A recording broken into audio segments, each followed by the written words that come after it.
গণ অধিকার পরিষদের সভাপতি নুরুল হক নূরকে হাসপাতালে দেখতে গিয়ে কান্নায় ভেঙে পড়েন ডাকসুর নবনির্বাচিত ভিপি সাদিক কায়েম। তার সঙ্গে GS S M Farhad, AGS Mohiuddin সহ অনেকেই উপস্থিত ছিলেন। 11 সেপ্টেম্বর বিকালে ঢাকা মেডিকেল কলেজ হাসপাতালে যান তারা। বিষয়টি নিশ্চিত করেছে গণ অধিকার পরিষদের দপ্তর সমন্বয়ক আবু হানিফ। এছাড়াও ছাত্র শিবিরের ভেরিফাইড ফেসবুক পেজ থেকেও বিষয়টি নিশ্চিত করা হয়। এ সময় তারা নুরুল হক নূরের দ্রুত সুস্থতা কামনা করেন এবং দোয়া মোনাজাতে কান্নায় ভেঙে পড়েন। পরে তারা নূরের শারীরিক অবস্থা খোঁজ খবর নেন এবং তার সঙ্গে কথা বলেন।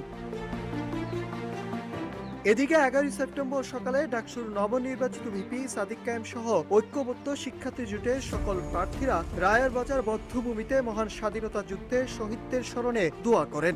এরপর তারা জুলাই গণঅভ্যুত্থানের শহীদদের গণকবর জিয়ারত ও মোনাজাত করেন। এছাড়াও ঢাকা বিশ্ববিদ্যালয়ের প্রতিষ্ঠাতা